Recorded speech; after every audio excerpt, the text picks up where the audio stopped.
As we mark 128 days since 240 hostages were taken from Israel by Hamas, a Jewish community centre in London has created an installation where thousands of autographed padlocks have been attached to a bridge. Well, they say it's been created to show love and solidarity for the plight of the remaining hostages held by Hamas in Gaza. Delighted now to say that we're being joined in the studio by Marcel Knobil, founder of the Lovelock Hostage Bridge. And I think we've also got the actor Maureen Lipman, who has signed one of the padlocks. Hello, Maureen. How lovely to have you with us. Thanks very much for joining us here on talkTV. Maureen, perhaps if I could come to you first. This was opened as an installation yesterday. Tell us about the purpose behind it. The purpose is just to say we're here, we empathise, we have compassion. You're not yesterday's soundbite. We are mothers and daughters and granddaughters and grandsons. And if it was our children, we would be desperate. So please let us be desperate with you on your behalf in this country, because you need the support of the world, a world which is not very kind to the tiny beleaguered state of Israel. And it's not a political, so I must stop in that vein, it's not a political gesture, it's a symbolic gesture. And the Jewish religion is full of symbolism. We have a Seder plate, we have Erevs, we have tassels on our taluses, and it's just to remind us to think.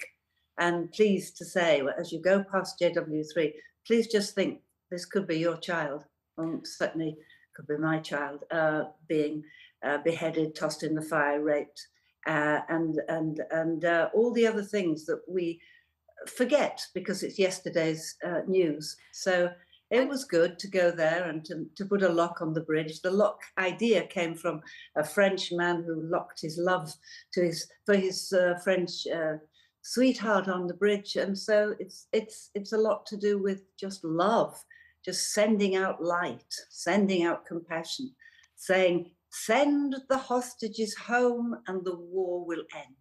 And Maureen, you said there it's about sending love, and also you're saying this isn't just yesterday's soundbite. Is that how you and the Jewish community feel, that this story is just yesterday's soundbite, that you are being forgotten? I think the hostages are being forgotten, as it's inevitable, because after the first horror, and anybody who's seen the 40 minutes of film will see what horror really means in this context. This is a war which was started by Hamas, and unfortunately, Palestinians who are innocent and civilians who are Jewish, the rockets are still coming in, are also innocent. This is a war being, it's an ideological war.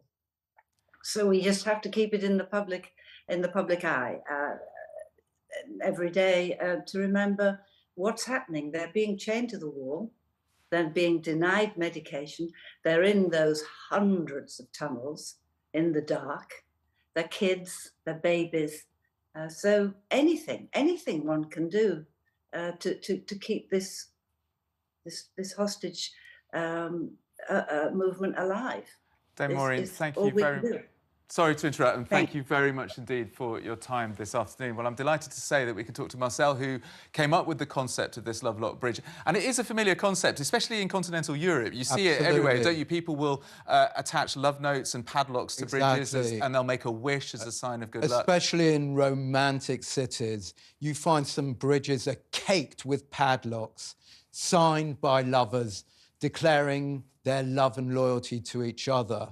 And so that really gave the inspiration to creating an installation at JW3 in Hampstead, which actually symbolises and displays our love and solidarity for the over 100 hostages being held who we desperately want rescued and released. And Marcel, we heard at the beginning of this section from Noga giving us an update on the situation. It was very bittersweet because, of course, great celebrations that 2 hostages have been released, Simon Marmon and Louis Haar, although she was telling us that they've lost 50% of their body weight. They're basically skin and bone. You know, that's horrific. She also then said to us here that the belief in Israel is that perhaps 50% of the hostages are already dead. But at least with these 2 hostages being released overnight, you could see your padlock, you could change your padlocks. Absolutely. This morning on hearing the news,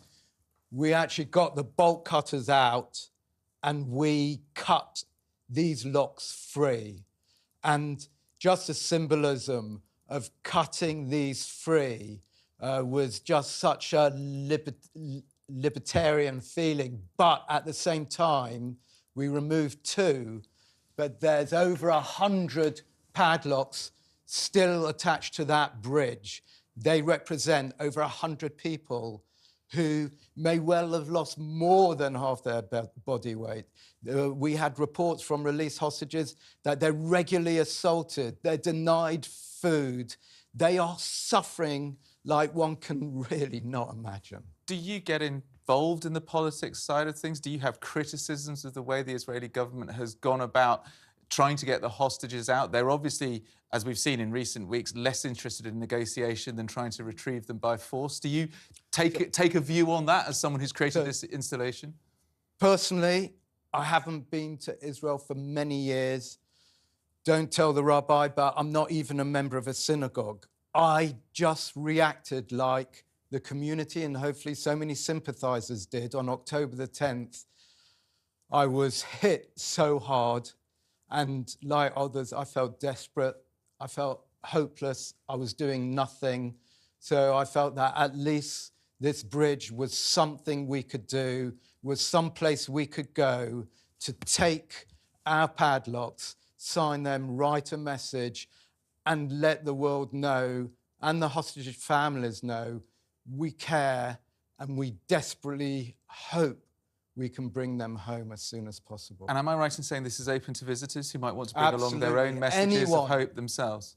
Anyone can come along to JW3, the Lovelock Hostage Bridge, and attach a lock Sunday to Thursday, 10 a.m. to 10 p.m. All are welcome. Well, Marcel, first of all, congratulations on getting this project off the ground, for getting Dame Maureen Lipman to come along and give it some well-needed publicity, and some other big names as well. I think and also, you might have heard I think maybe Vanessa. This is one of the yes, of course, yes, this is one of the names. I have heard of her.